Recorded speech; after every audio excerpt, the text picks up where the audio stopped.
Eu sou a professora Rafaela Lima, professora de Biologia, e você está aqui para a nossa aula sobre meiose. Meiose, meio do que a gente está falando?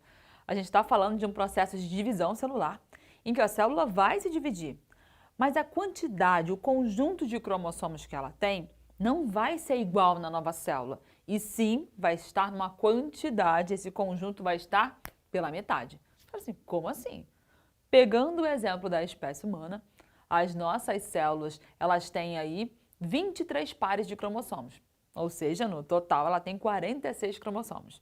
Quando ela sofre meiose, as células formadas terão metade do número de cromossomos da célula-mãe, ou seja, 23 cromossomos. Coloquei aqui para você. Ela vai acontecer, então, tendo o número de cromossomos reduzidos pela metade. E onde que vai acontecer esse processo? A meiose vai acontecer para a formação dos gametas, dos espermatozoides, no caso dos homens, e dos ovócitos, no caso das mulheres. E nas plantas, para a formação dos esporos, vai rolar também meiose. Então, repare que, enquanto as outras células do corpo sofrem mitose, ou seja, uma divisão celular que geram células iguais, com o mesmo número de cromossomos, no caso de nós, humanos, em nossas gônadas, ou seja, nos ovários femininos e testículos masculinos, vai rolar a meiose para a formação dessas gametas. Tá, então entendi que é um evento importante, afinal eu preciso que essa meiose ocorra para que ocorra a formação dos gametas e a perpetuação da espécie. E a meiose é um evento complexo, só de você olhar o tamanho desse quadro você já fala, uau, são muitas etapas. Pois é, a gente divide a meiose em duas meioses, a meiose 1 e a meiose 2. A gente fala que a meiose 1 é uma meiose reducional, porque aqui a quantidade de cromossomos iniciais vai chegar à metade, então ela é reducional. Enquanto essa aqui a gente chama de uma meiose, a meiose 2 é uma meiose equacional, onde na verdade o que vai rolar é só mais uma divisão muito similar à mitose. Ou seja, eu vou só formar células filhas iguais às iniciais. Então vamos entender o que rola de importante aí nesse evento. Vamos começar então com meiose 1. A missão aí da meiose 1, você vê que eu destaquei aqui para você, que vai rolar aqui de grande destaque, é que vai rolar uma separação entre cromossomos homólogos. Cromossomos homólogos são aqueles que estão em pares na célula. Então, em todas as nossas células, a gente não tem 23 pares? Pares. Aqui eu vou separar aqueles pares, eu vou separar esses cromossomos homólogos, para eu ter só um de cada para lá, um de cada para lá. No total, eu tinha 46, vai ficar 23 para cá, 23 para lá. Então, enquanto essa célula tem 46 cromossomos, essa aqui, no final da meiose 1, ela tem 23 cromossomos. Eu já reduzi. As etapas não são novas. Você que estudou mitose, você já vai lembrar prófase, metáfase, anáfase, telófase. Mas aí eu boto ali um código, né? Prófase 1, metáfase 1, anáfase 1, telófase 1. E no caso da meiose 2, prófase 2, metáfase 2, anáfase 2, telófase 2. Então os nomes são os mesmos, a gente só bota um código para você se situar. Porém, na prófase 1 da meiose, ela é a mais complexa. É onde acontece o evento mais importante aí da meiose e a mais longa. E acontecem tantos eventos que ela acabou sendo subdividida didaticamente em outras etapas. A gente fez uma subdivisão. Então aqui na prófase 1, que eu te falei que acontece o evento mais importante, que evento mais importante é esse? Destaquei aqui para você, crossing over, tá? Tem amarelo aqui para você. Crossing over, que evento é esse? O crossing over, também chamado de permutação, é simplesmente o evento que garante a variabilidade genética. Você já parou para perguntar como que filhos dos mesmos pais, mesmo pai, mesma mãe, pode ter tanta diversidade entre os filhos? Vai que a sua avó é como a minha, que teve 10 filhos. Os 10 filhos são diferentes. Mesmo pai, mesma mãe. O que acontece? Pois é, os ovócitos dessa mãe, os espermatozoides desse pai não são todos iguais. Rola uma alteração, rola uma possibilidade de diferença entre eles. E o que permite a variabilidade genética. Somos parecidos, mas temos diferenças. E variabilidade genética na biologia, na ciência, é essencial.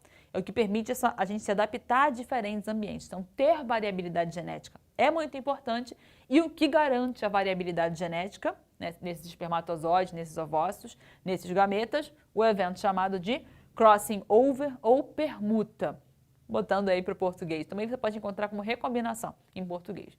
Então, onde é que vai rolar? Vamos ver a subdivisão?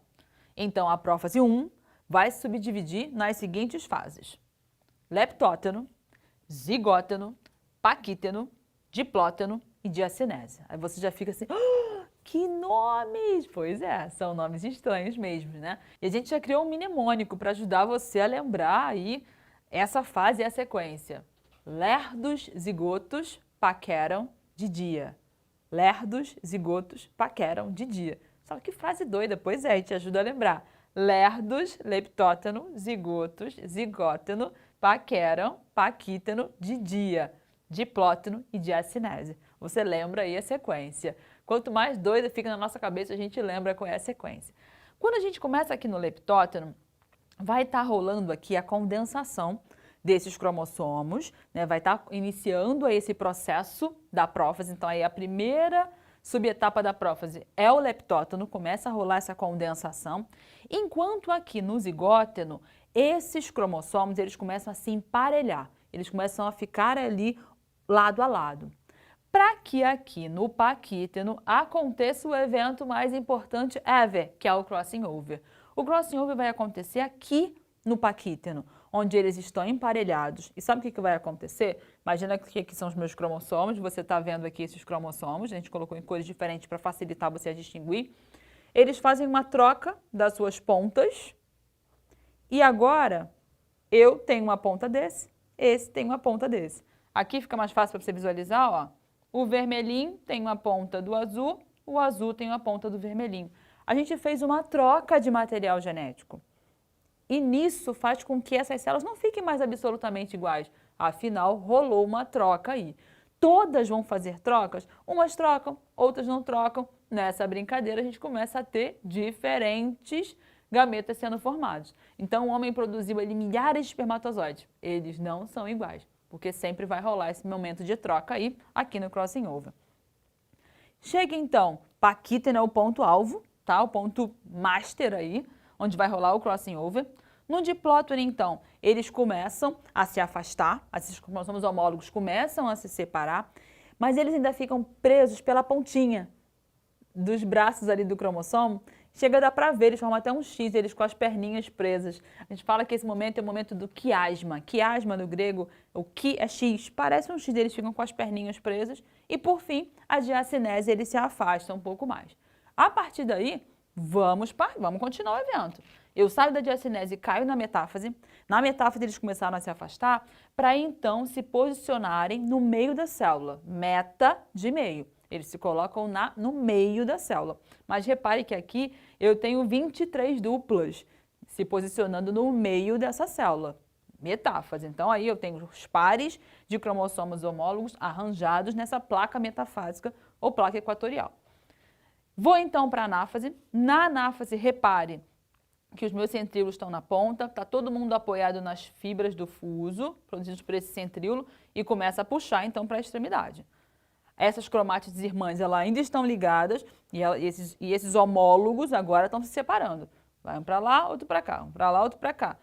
Os homólogos se separaram. O segundo grande evento aí da meiose, separação dos cromossomos homólogos em direções opostas. Para, por fim, agora já fiz a minha separação, fiz a minha divisão, cheguei na telófase. Eu tenho, então, a formação de duas novas células. Rola aquele momento chamado de citocinese, onde há um estrangulamento citoplasmático e tenho a formação de duas novas células. Cada célula dessa aqui, essa tem 23 cromossomos, essa também tem 23 cromossomos. Já rolou uma redução do número de cromossomos. E aí a gente continua, o jogo continua. E esse jogo continua, então, na meiose 2. O que é a meiose 2? Nada mais do que uma mitose, onde, então, ó, essa com 23 vai passar por uma divisão e essa com 23 vai passar por uma subdivisão.